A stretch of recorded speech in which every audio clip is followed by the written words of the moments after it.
Okay.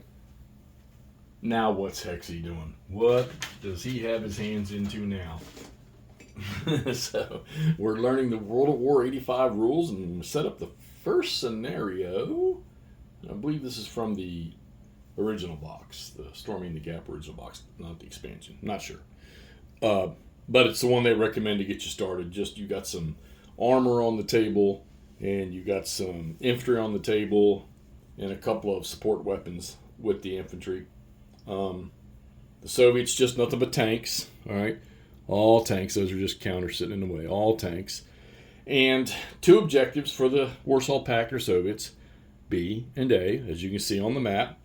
And they can arrive anywhere from the north or the east, and the Americans set up first. So this is so this is so right up my alley. So this unit right here, good scout platoon in the 80s, would have had three of these things, M901 ITVs. Okay, so I got one of those sitting over yonder, and I've got a now this is an infantry unit, which they would have had ground mounted versions. Okay, so they've got a ground mounted tow system on a tripod. All right, same system as in the same missile system as in the 901, and then they've got a 113 to get themselves out of harm's way when they need to. But don't count much on the M113s because those things are, you can fire a 5.56 round through the side of them and it just ricochet inside. And then they threw in a couple of M1 Abrams. Now, in my GDP, now granted these guys are from 11th ACR, we still had 60s, M60s in 568 armor. And that's what we would deploy with our scout platoon armor. For of course when I went over there in the 80s, beginning of the 80s, we had still had the combat support company where you had a GSR, ground surveillance radar. You had air defense with the Vulcans on top of the APCs. You had a mortar platoon. You had a scout platoon. You had combat engineer platoon, and a few other little things around there that you could use. So, a combat support company, we had all kinds of little organic assets, I guess you could say. Like, if we needed some indirect fire quick, our mortar platoon, as long as they were still within our supporting range, great stuff. We'd call it in or stuff like that too. And then behind us, in an armor battalion, hey, quite a number of tanks back there. But like I say, my unit the whole time I was over there, they had 60s. They might have upgraded. I don't know if they had A1s when I started or A2s or whatever. I want to say when I left they had A3s. I want to say, not sure. Never saw. I saw M1s over there. I think one of our 3-8 Cav or whatever it was. I think they were Coleman Barracks. I think they eventually got some M1s, but I didn't see any M1s myself on the field till I got to Fort Carson. So, and that would have been in 87, 88, I guess. Germans, bunch of T-80s in this one right here, and this is pretty much a bum rush scenario. Just the way I'm looking at it, bum rush scenario for the Soviets. Get in here, take these objectives. I think it's 10 turns. And I'm looking at the casualties already. I'm going to start the fourth turn. Or third turn. Fourth turn. And, no, third turn. One M1 or one Jeep tow vehicle for the Americans has been knocked out. They don't have a lot of forces on the map, but I tell you what, these two M1 Abrams they got sitting down here, they might possibly be more than enough, if they stay in the proper positions. But the Jeep tow vehicle, he got knocked out because he was in the wrong place at the wrong time. He was sitting right here. And all these T-80s came from over here. All right, so first lesson learned. Command.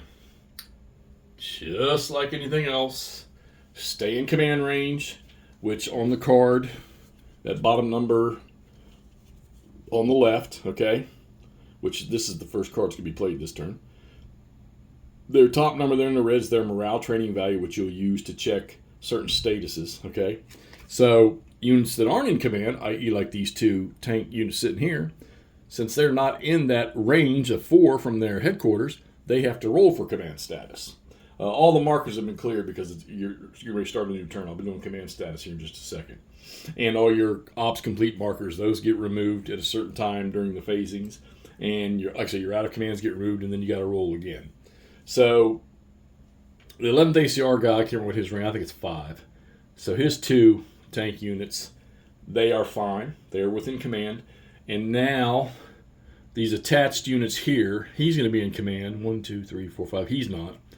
So he's going to have everybody in command here on this next phase. Now, I probably need to get lucky and get roll for this guy. Hopefully he gets in command and I can move him. I'm not even sure where I want to move him yet. He's actually not in a bad spot to cover both objectives if the Soviet armor gets down through this gap. So he might just want to stay right there, because a TOW, if you've never seen one, what a TOW missile can do to a tank is phenomenal. I personally, during my era, never saw anything that was more potent. Even when the Hellfires came along, of course, the cool thing about a Hellfire is you fire it and forget it. The TOW, you got a wire guide. It's wire guided. You got to fly that thing all the way into your vehicle, to your target. But after 65 yards, once that thing leaves the tube, that wire snaps. And I'm gonna tell you something: a TOW missile takes off like a bat out of hell. More on a straight line. The Dragon was the smaller sort of version of that you could one man carry. We had them mounted on APCs, had them mounted on Humvees when I was at Fort Drum.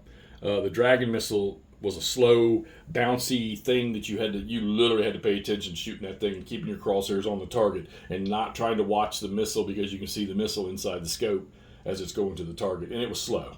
TOW missile, not so much after 65 meters. Takes off seriously like a rocket.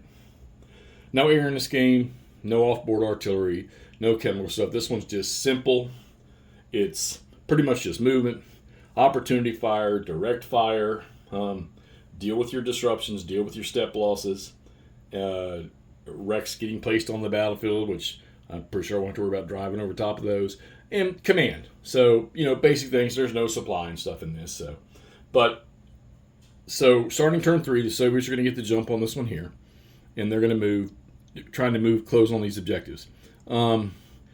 If to get these guys going here, staying on this side of this hill, they only have to deal with the one infantry unit with a TOW vehicle sitting here. The 1 and 3 can't affect these things because these don't have any AP ability in him. So, and if this guy opportunity fires, he gets marked operations complete. So these tanks, I'm going to say, depending on what status they get, if they get into command, because you can move and fire, you're going to lose your number of fire dice you get when your firepower dice when you roll, depending on how much they move. But this guy, he's in good terrain though, so it's quite possible if enough of this armor gets down here, they could probably get rid of him, get him out of the way. And then you got you got this ITB sitting down here, which can, that's woods. It's one down below, so they're about the same height. Depending on how far away the unit is, he can engage. And these things have a range of 13. So, and you figure at point blank, which is 6 hexes or less, they're going to get an extra dice. Or they're going to get one off their, they're going to get a minus to their 2 hits. So if they got a 2 hit number of 4, they're going to become a 3. But all these T-80s have reactive armor on them. So they're going to get something extra on their end to save. So, and most of that stuff makes sense to me, okay? A tank round, firing a Sabo round out of one of these tanks, not going to have to worry about reactive armor, because the minute it makes contact, it's going to hit. But with an ITB missile, TOW missile, has crosshairs in the nose of it. And when you fire it, when they hit the target, the crosshairs, when they touch, that's when they explode.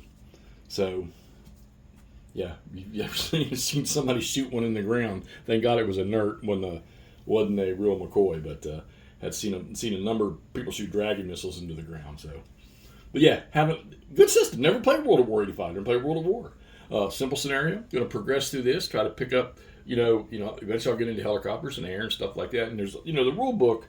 While it's got a lot of pages, it's got to remember it's big text, 2-column, lots of pictures and diagrams. So the rules really aren't as massive as you think they are. Just a lot of pages because of the size of the text and the diagrams. But I see why so many people like this thing. So I'm going to drive on to a couple. I want to try to get a couple scenarios. I got some other things I want to do for lock and load that I need to get going too. Plus I'm still playing the First Victories game, which I'm going to get in there and mess with that tonight, some more this weekend. But I wanted to get a little bit of play on the World of War 85 and maybe get what are your all's thoughts on this game system, those of you that have played it, and tell me what you own. And do you own the Storming the Gap? Are you sitting on the Blood and Fury waiting on that one right there? Let me know what you got. All right, it's Hexy. Lock and Load Publishing, man. World of War 85, Storming the Gap. Talk to y'all soon.